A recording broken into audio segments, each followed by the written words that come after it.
Salam alaikum, mes chers compatriotes.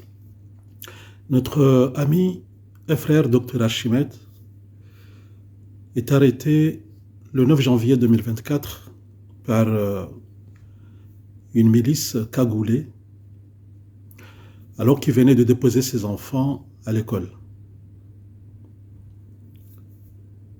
Il est enfermé, ou il fut enfermé dans un endroit où personne ne savait, ni sa famille, ni ses amis,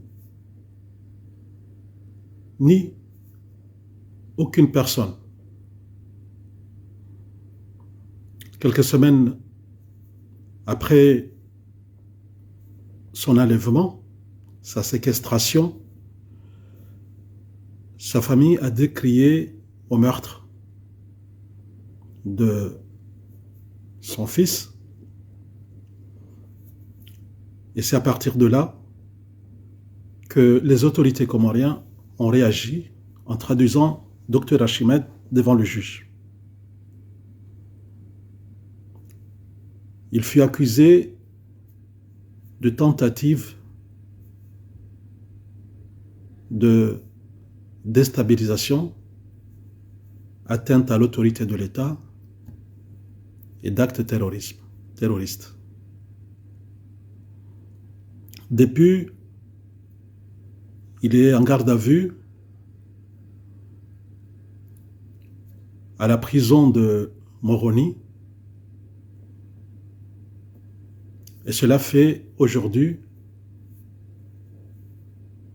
1 an, plus de 1 an depuis qu'il est en garde à vue, alors que la loi en vigueur aujourd'hui prévoit au maximum 4 mois et au pire 8 mois. Au-delà de 8 mois, le détenu doit être libéré et attendre qu'il soit convoqué pour son procès.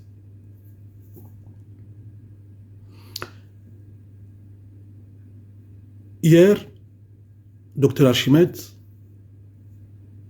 a envoyé un courrier à ses amis et son avocat a informé les autorités comoriennes qu'il va commencer une grève de la faim dès aujourd'hui pour refuser cette injustice qu'il subit en étant en prison. Parce qu'il estime que, même en étant détenu, on a des droits. C'est la Constitution qui le prévoit. C'est la loi qui le prévoit, qu'il ne peut rester au-delà de 8 mois en prison, en garde à vue, sans être jugé. Et donc il refuse, même en étant en prison, de subir la dictature, en commençant dès aujourd'hui une grève de la faim.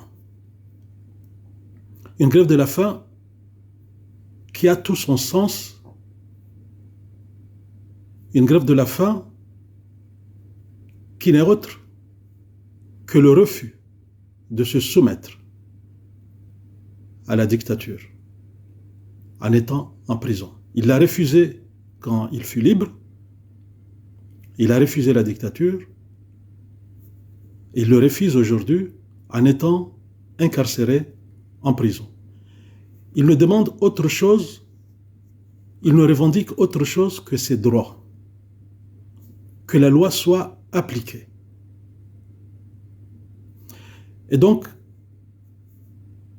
ce qu'il est en train de demander, notre ami Archimède, c'est notre cause à nous tous. Et je demande à toutes les autorités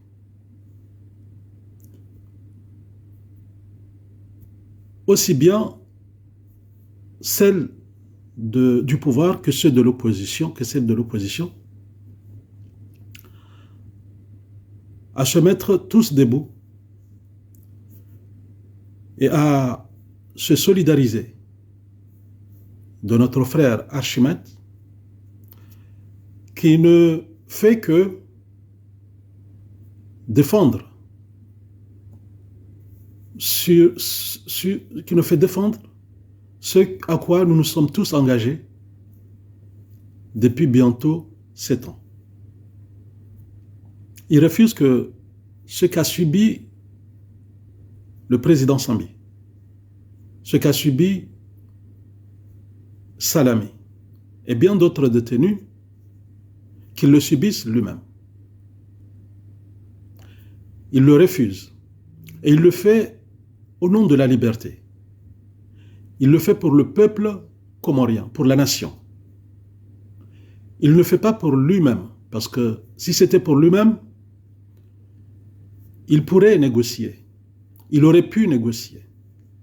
Et vous savez, depuis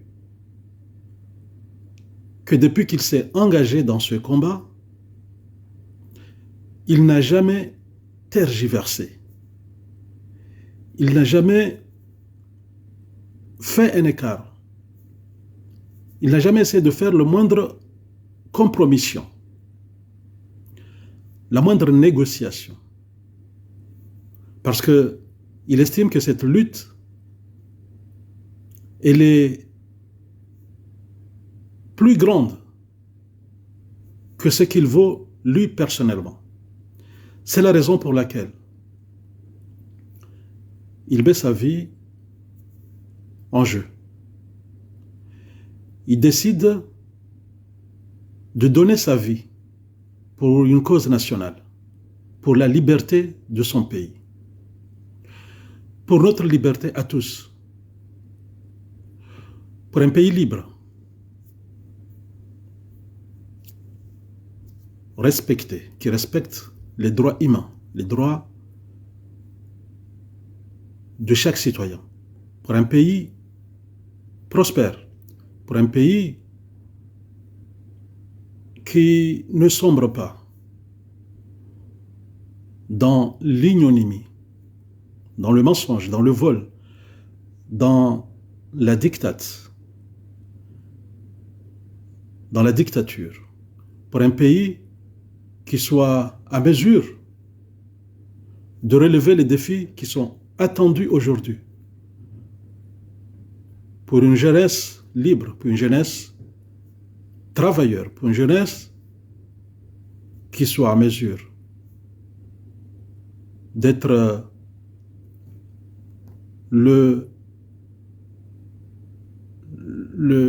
pour une jeunesse qui soit à mesure de prendre son destin à main et de veiller à ce que ses droits soient respectés. J'en appelle à la responsabilité. J'en appelle au respect de cet acte héroïque. J'en appelle à un sursaut national pour que tous, unis, saisissons la main tendue de notre frère Archimède qui nous dit rien d'autre que tenez-moi la main. Je vous tends la main pour que nous libérons notre pays. Et personne n'a le droit de se résigner. Personne n'a le droit de refuser cette main tendue. J'espère que toutes les autorités de tous bords prendront les choses en main, comprendront le message véhiculé par notre frère et agiront chacun selon son niveau, selon ses moyens, pour que dans les jours qui viennent, nous ayons un pays libre.